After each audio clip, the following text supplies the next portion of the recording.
Good evening. This is serving as Friday's lecture for Religion 300. We're going to be talking about few groups, either two or three, depending on how we do for time this evening. Um, Kind of all of these are in the 1500s to early 1600s in Europe, and kind of more Protestant groups or things happening within kind of the early Protestant movement. So, as if you remember from class today on Wednesday, we're kind of putting a pause on our discussion of Calvinism and particularly tulip and unpacking the various, what each letter means and kind of the implications of that so that we can discuss that on Monday. So, in the 1520s, so one of the things that arises from kind of this, both is becoming more and more true with Catholicism and has been for some time, and then quickly becomes true of these early Protestant groups as well, is that they're pretty closely aligned with governments. And what, so you begin to have like Catholic states, Catholic countries, and Protestant countries, Lutheran countries, Calvinist countries. And that's been true, like we've discussed earlier in the semester, really since Constantine, right? That the Christian church is very much tied up with worldly empires also. So it's not just the kingdom of God, but it's also the kingdom of Italy or Germany or France, or as these nation states are kind of becoming a thing.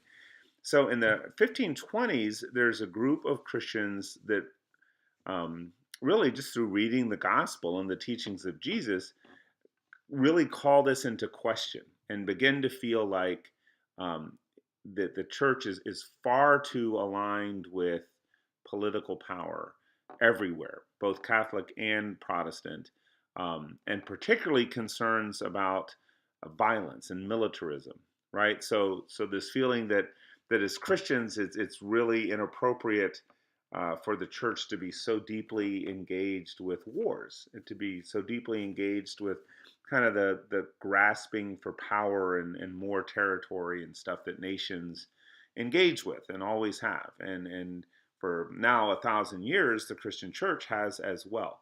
So in 1525, a group of these people kind of decide that not only is this kind of over politicized, sorry for butchering that Christians have become far too political, that this is a huge issue, but also the fact that you somehow just become a Christian by being in one of these countries. Like, can I truly be a Catholic just because I'm born into a Catholic country? Or am I truly a Christian, am I a Calvinist just because I'm born in a Calvinist country? And so they begin to think and talk about, well, you need to decide, as an adult, like you need to make your own conscious kind of responsible decision to follow Jesus and not just inherit it either from your family or from your community or your country. You need to, like, following Jesus is serious. And it's going to mean maybe going against the government sometimes, maybe refusing to go to war, and that's something that you need to do personally as an adult. So in 1525, a group of them kind of go into a fountain in Zurich, Switzerland, and rebaptize themselves. At this point, for centuries, virtually every Christian, or the vast majority, were baptized as infants into the church, into faith, and they rebaptized themselves, saying like, no, this extra commitment. Like we're taking following Jesus a step further than our peers, and this is something that needs to be done when you're an adult.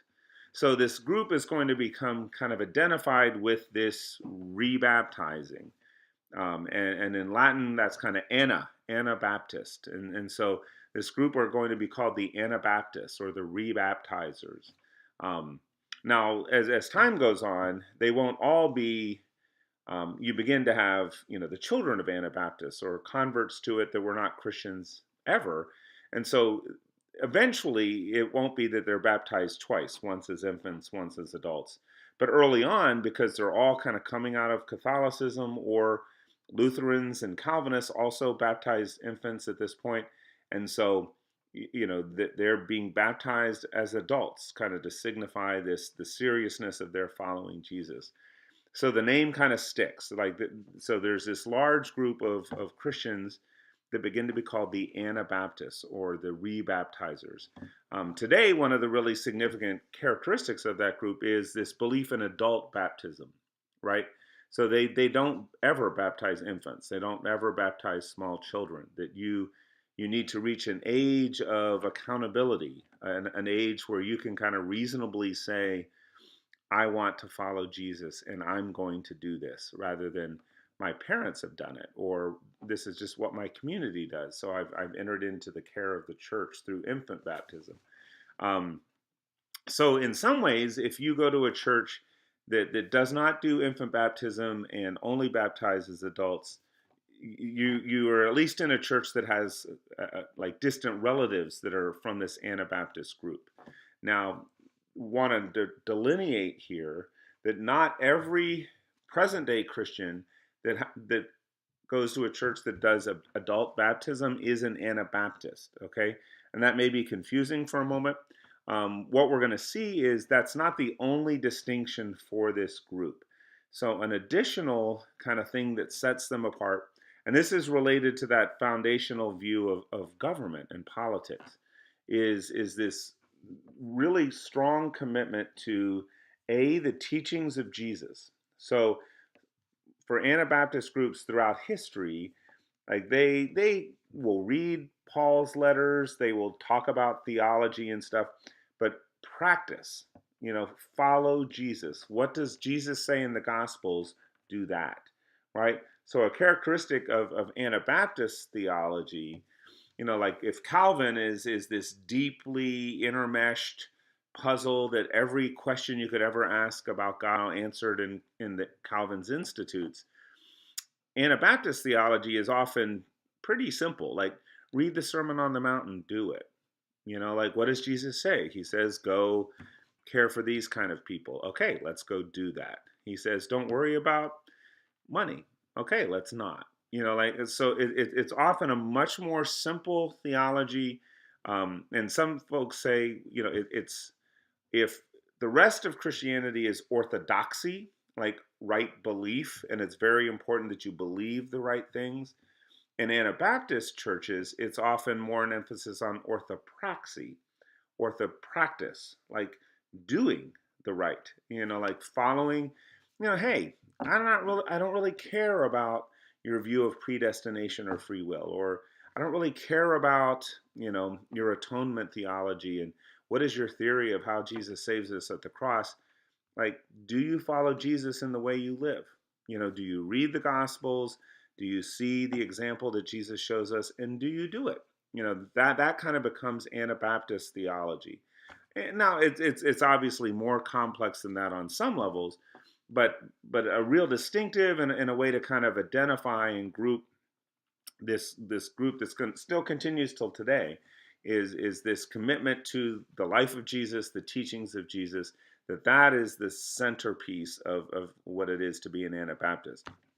Much more than, like, if Catholics are the sacraments, Eucharist, baptism, that kind of stuff. If Calvin is God's sovereignty and this deeply complex theological system, Anabaptists are just, well, we're just kind of simple folk. Like we're plain.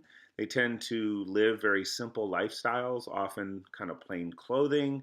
They don't, you don't see a lot of Anabaptists driving around in Mercedes Benzes and, living in mansions. Like, nope.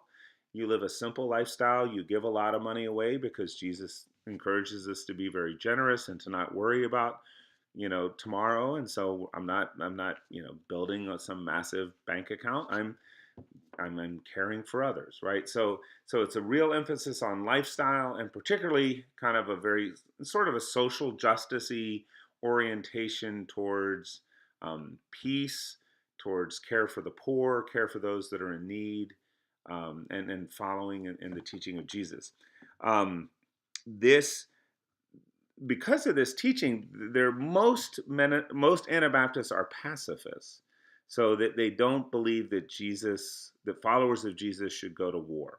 Like they're pretty almost not universally, but the vast majority of them are not, kind of convinced that Jesus doesn't want Christians to fight. And so, as this group gets going, they don't try to force that upon other Christians, right? So they're not, protesting against Catholics or protesting against Lutherans or whatever that feel like they can be in Germany's army or France's army or whatnot. But they just say, we're not willing to do that.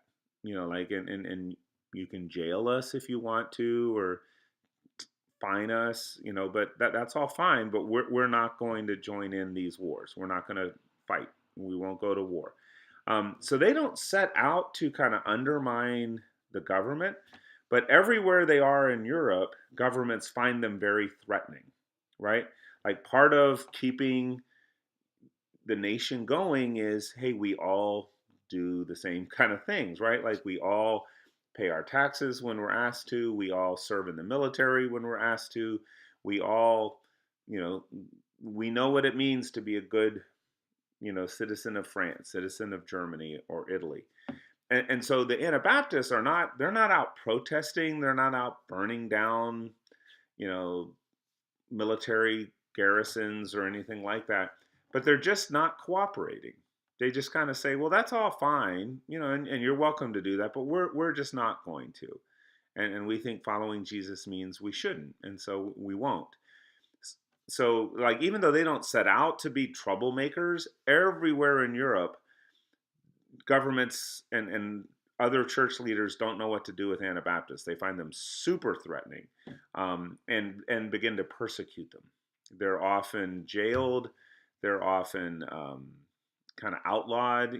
Their practices are banned. They're not allowed to preach in public, and sometimes they're killed. I mean, there's a surprising number of Anabaptists that are some are burned at the stake. Often they're drowned in kind of a cruel joke on the name, right? Like, oh, you believe in adult baptism, you believe in being rebaptized. Well, we're going to baptize you in the river with a rock, a boulder tied around your neck.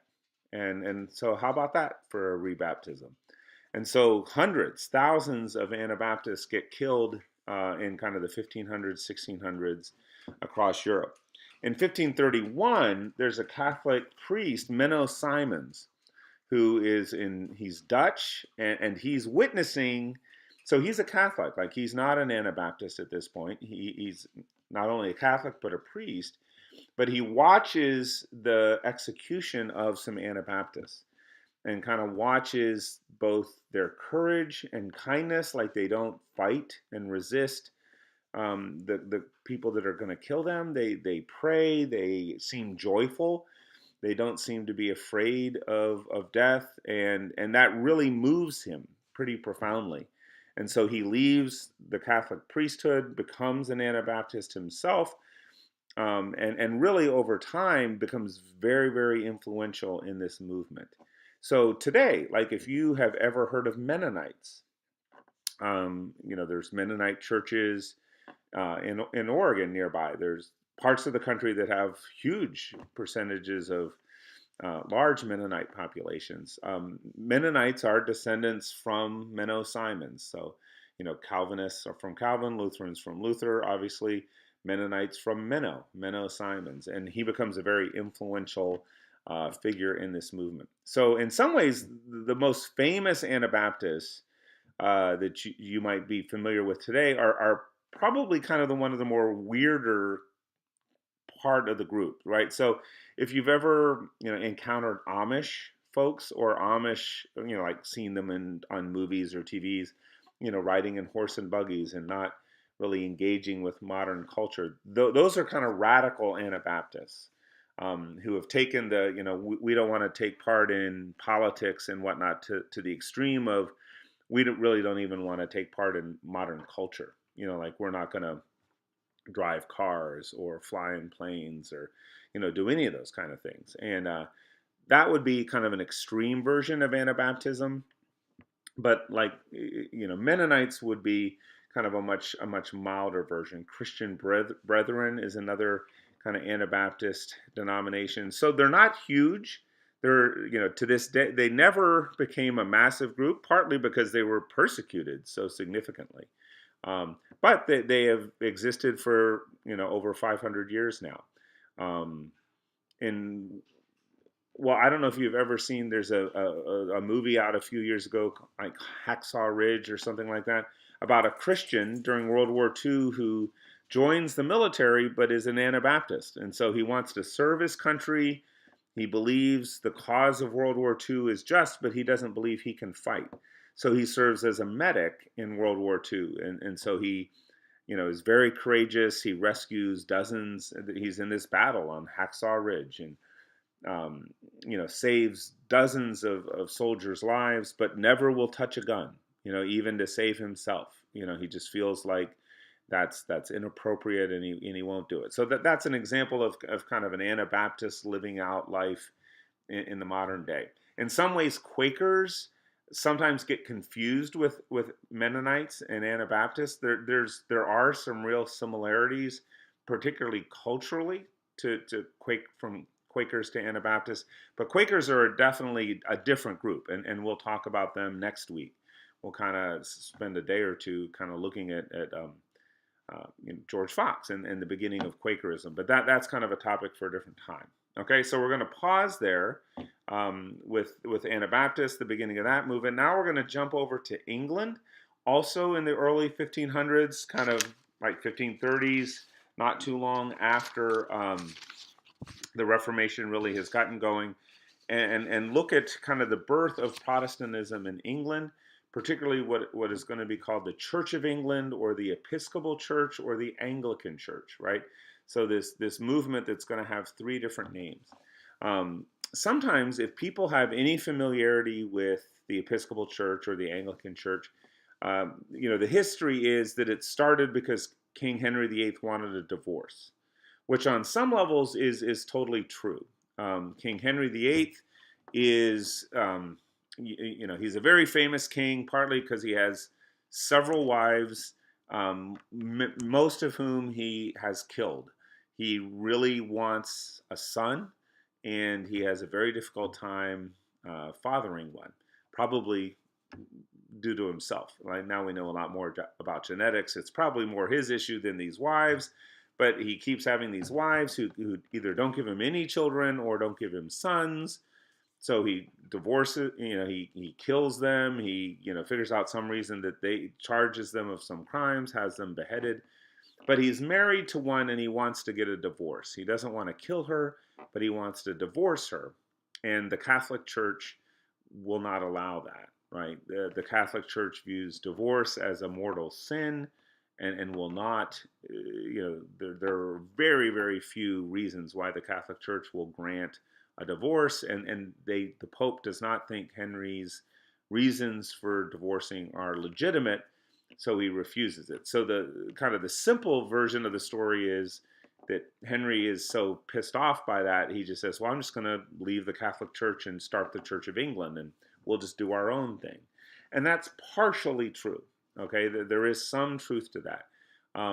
But like, I don't know if you remember this from last week, we discussed the fact that even though Luther is kind of seen as the person who begins the Protestant Reformation, like a lot of these ideas, that, hey, maybe the church has too much power, or maybe salvation comes through grace, or maybe people ought to be able to read the Bible in their own language, or maybe we don't need a priest to mediate us, from between God and us. Like those, Luther really popularizes those ideas. He's not the only person in Europe thinking them, and there are people in England who are having the same kind of thoughts, right? So this is now about 20 years or so after the Luther's kind of gotten going and been excommunicated by the Catholic Church. So there's Protestants in England. Some of them, it's still a very small group. England is by far predominantly Catholic, but there are Protestants going, and some of them have some real influence. There's folks, that are closely involved in Henry VIII's cabinet and, at the court. in London that support the Protestant ideas, right? So Henry VIII doesn't create Protestantism just out of the air in England. He doesn't just say, okay, I want to leave because I want a divorce. I got to form a whole new church. I got to create some theology. Really, like he just decides, okay, there's this group who already don't want to be Catholics. Like they want to be part of the Reformation. I'll just throw my power along with them and give them support, and we'll actually that will make that the church that's dominant in England. Probably, I mean, every indication is that Henry VIII himself was a Catholic. I mean, he really was not all that interested in Reformation theology. The ideas of Luther and stuff were not all that appealing to him. But there are others in the country that were. And when he wants this divorce, he just aligns himself with them. And out of that, the Church of England is born.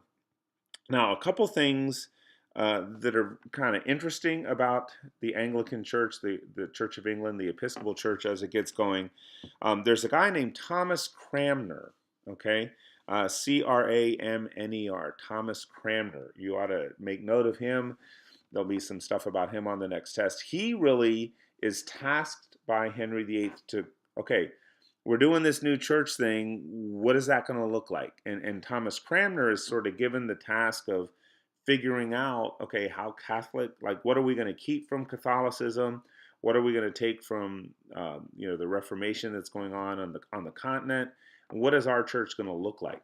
So he begins to sort of form that, and he has a huge influence.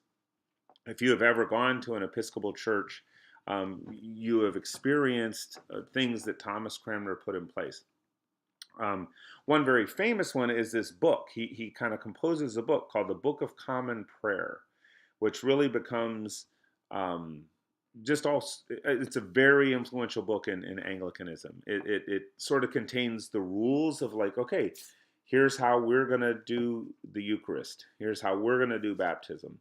It looks a lot like Catholicism. Again, like 90+% of people in England at this point are Catholic, so he doesn't want to freak them out. Like, okay, we've just taken away the Mass. We've taken away everything you're familiar with. So the worship service of Anglicanism looks very much like a Catholic Mass. And so he keeps a lot of the form, but he begins to change it. It begins to be in English, for one thing. And there begin to be new prayers that are said, some new things that are added into that. He sets up kind of a political structure, like, okay, we're not going to answer to the Pope, but who are we going to answer to? So one thing that's true for the Church of England from the start, partly because of Henry VIII, is, well, one of the two people we're going to answer to is the king, right? So the king in England has quite a bit of influence and power in the Church of England from the very get-go. But also there's an archbishop, the Archbishop of Canterbury. And Canterbury was this very early Catholic, some of the earliest Catholic priests from Rome that come and evangelize the British Isles. One of their first toeholds kind of in England is in Canterbury. So Canterbury becomes kind of the center, like that's the Vatican City of the Church of England. And so the cathedral in Canterbury to this day is the center of the Anglican Church. The Archbishop of the Canterbury is the main person. So one idea about, that Cranmer has that I think is in some ways a really brilliant concept, and you still really see it today. So one of the things that people either love or hate about Episcopals is sometimes they're very easygoing, right? In some respects, like they were one of the first groups to ordain women. I mean, they were an early group to kind of begin welcoming LGBTQ folks and feeling like, well, that's not a problem. Both that either have them in our church communities as openly gay individuals, and then later, one of the first kind of ordained pastors in the world that was openly gay was in an Episcopal church, right? So they're kind of, so that's either, depending on your orientation, that's either a good thing that they're so open-minded and easygoing, or it's a negative that, well, what do they really stand for? Like they just are kind of whatever, like on a lot of things. And then what's the deal with Episcopalians? Like why are they so open to all sorts of stuff? And really, a lot of that comes from Thomas Cranmer. So he has this phrase, adiaphora. Okay, so I'm going to spell that for you since I don't have a whiteboard. So it's A-D-I-A, adia, A-D-I-A, phora, P-H-O-R-A, A-D-A-I-P-H-O-R-A, adiaphora. And what that means, it's Latin for things indifferent, right? Adiaphora means things indifferent. And kind of the concept here is there are some things that are not adiaphora. You know, the divinity of Christ, the bodily resurrection. Like so. Okay, a few things that every Christian needs to believe this, and every Christian needs to agree on that. Like if you don't believe this, you can't call yourself a Christian. But then outside of that, and so he tries to have it be a fairly narrow list of stuff. Like here are some things that are essential, but everything else is adiaphora. Like, well, Christians disagree. So like kind of issues where, gosh, good, sincere Christians kind of land on both sides of this issue, that issue. It's hard to really know. That's adiaphora. And so the Episcopal Church, right from the beginning, much more so than Catholicism. Catholicism tends to be more like, that's a really good question.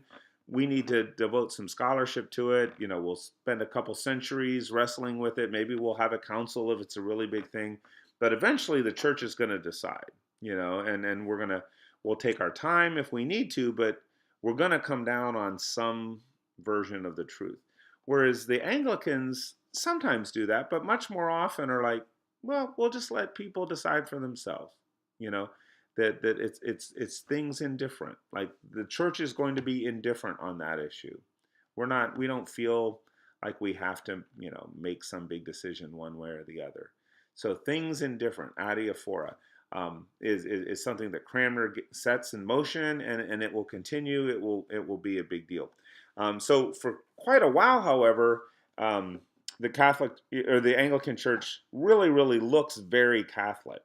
I mean, most of us, like if you were to go back in time, to an English-speaking Catholic church on the continent and in an English-speaking Anglican church, we would probably have a very hard time telling the difference. Over time, like stylistically, they do start to differ a little more, but that's still pretty minor. And at this point, it's really hard to tell the difference. Now, I also, before we leave the Anglican Church, want to make clear, England keeps changing kings and has a series of kings and queens, and maybe, you've learned about that in history and that kind of stuff. And part of the changing of these kings, sometimes it's a king, it's a queen, they kill each other, they have each other arrested, they flee the country. They're not all Anglican, right? So England is going to go back and forth for a few centuries, really, between being, sometimes it's Anglican, sometimes it's Catholic. Throughout all this time, like even after Henry VIII, there continue to be Catholic churches in England. And even when you have Catholic kings and queens, the Church of England is now a force, right? So there's never a time when, okay, a new king, let's drive out all the Anglicans, everyone has to become a Catholic again, or vice versa. They kind of exist side by side. What changes is who has power, right? Who has influence with the king or the queen, who is sort of in control of England from sort of a power dynamic. All right. Ireland is at this, we talked about St. Patrick. It really pretty much stays predominantly Catholic forever. There's going to be a small portion of England that is going to become Presbyterian, and we'll talk about that. That kind of comes from Scotland. We'll talk about that little bit of Scottish history and whatnot later, but that's kind of through John Calvin. So we'll come back to that next week. at some point. So one more group I think we've got time for, just to hit on quickly.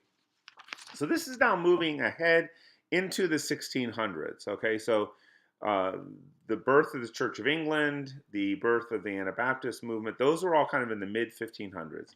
So this is now in the early 1600s. This is a group, like some of these folks are going to overlap with the Anabaptists.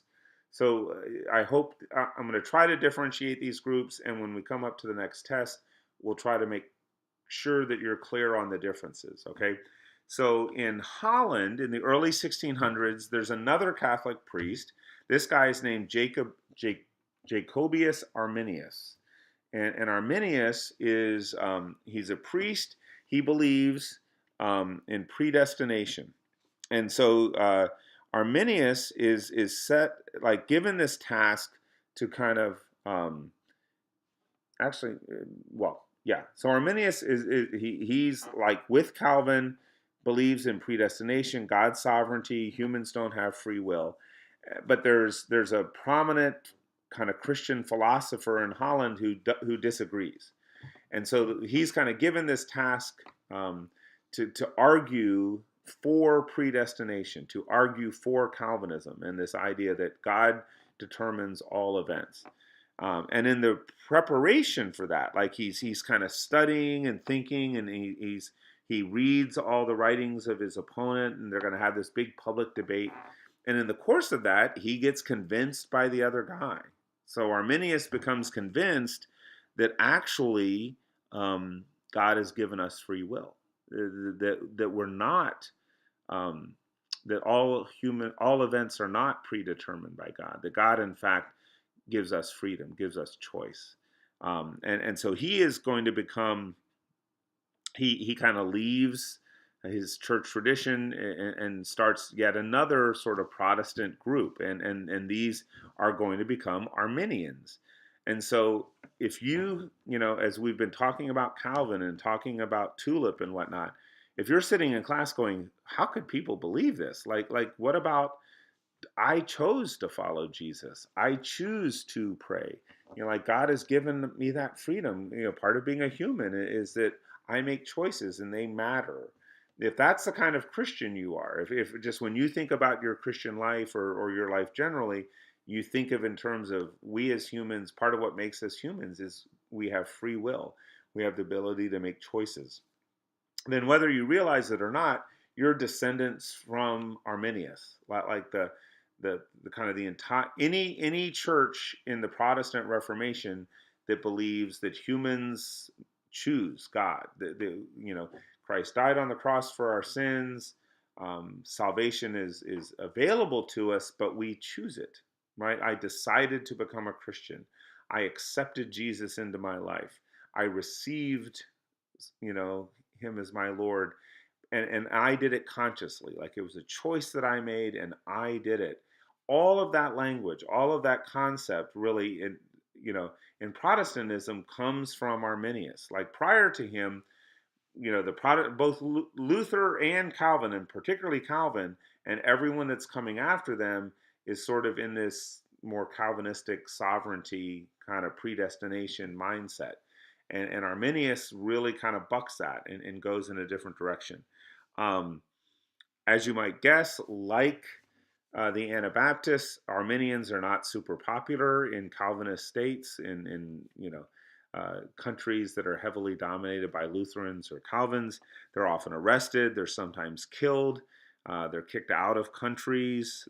At one point, all the Arminians are kicked out of Holland, because Holland becomes a very Calvinist country, and Arminius is a threat to that. Like he's viewed as a heretic, and his ideas are contrary to the teachings of the church. So that becomes a huge issue.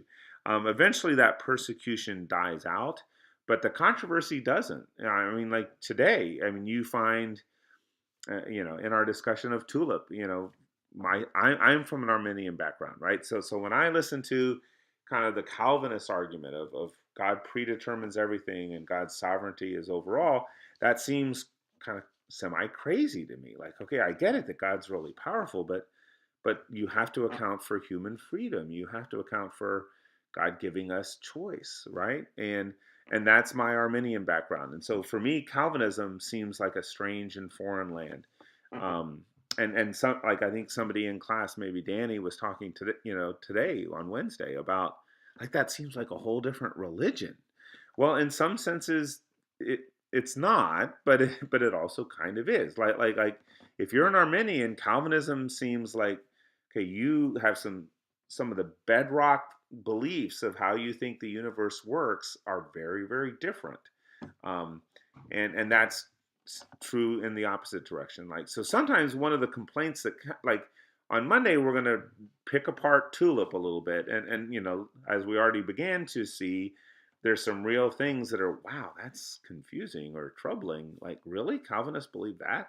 Well, Calvinists have some real problems with Arminians, right? So I don't know if you remember back to Pelagius, right? Augustine and Pelagius have this debate, right? And Augustine, Pelagius believes that humans can perfect themselves, right? That God wouldn't tell us to do something if we weren't able to do it.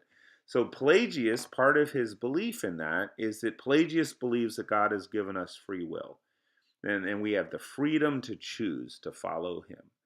And that the question is, like, are we willing to make that choice? Whereas Augustine believes, no, we're totally depraved, only God can. So in some ways, like, Augustine is kind of a pre-Calvin. Like, you can draw a pretty direct line from Augustine's ideas to Calvin's ideas.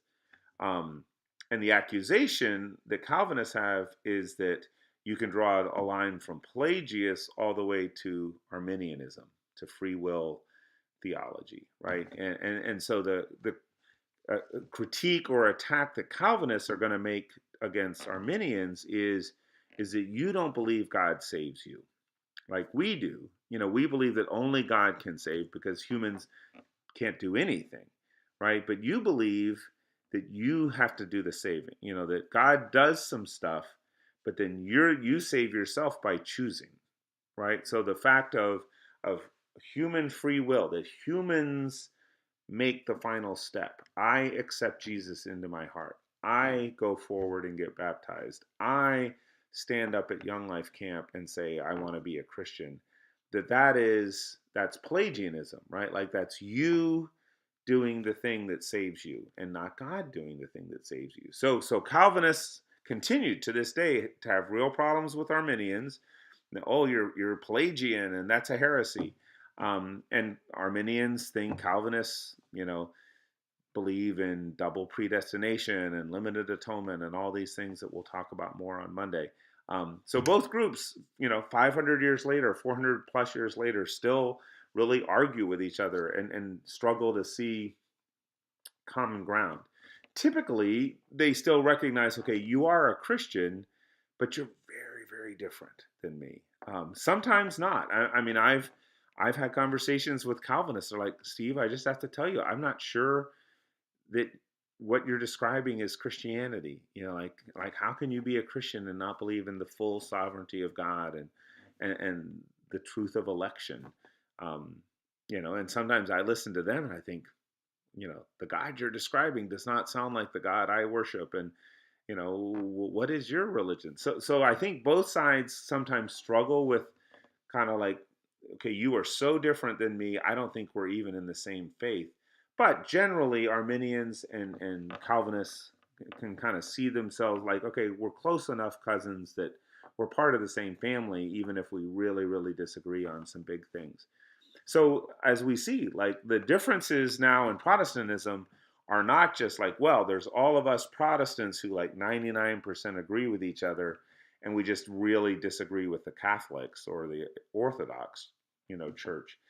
Now, even within Protestantism, we're starting to see some very big differences, and this Calvinist Arminian difference is going to be one of the hugest, and it's going to last, it has gone on now for 500 years, and who knows how long I mean, there's some pretty significant differences there. And as we mentioned last week with Luther, like, one of the challenges with sola scriptura, when you say, hey, here's the Bible, you read it and you come to your own conclusions, is people begin to come to very different conclusions. So already within like 2 or 3 class sessions, we've got disagreements over, how involved with politics should we be? Should you get baptized as an infant or as an adult? Um, you know, does God give us free will, or does God, in His sovereignty, control every event that happens in history? And we're going to see over time those differences just are going to keep multiplying. So the Protestant Reformation is off to kind of a huge start. I mean, within 100 years, it's gone from one person, Luther, to millions of Christians across Europe and around the world have kind of left Catholicism and become a part of the Reformation in one form or another. But it's also already beginning to have problems. Within 30, 40 years, you've got these groups kind of splintering into smaller groups. And we're going to see both of those things are going to continue. Protestantism is going to thrive. One of the richest things that's come out of the last 2,000 years is the Protestant Reformation and the belief in grace alone and some of those things from Luther. But at the same time, some of the most divisive conflicts that Christians are going to have with each other are not Catholic, Protestant, or Orthodox Catholic, but are various Protestant groups fighting with each other. And some of you have maybe lived that and been a part of that. So we're 42 minutes in. That's not 50, but we've kind of covered everything I had hoped to for this. So we'll stop here. Please just post. I'm going to create a folder on Foxtail. Just post your notes to Foxtail as attendance for listening to this. And just you'll need notes because with these 3 groups, there'll definitely be questions on the next exam from all 3. And then Monday, we'll take back up with more conversation about Calvinism. Have a great weekend.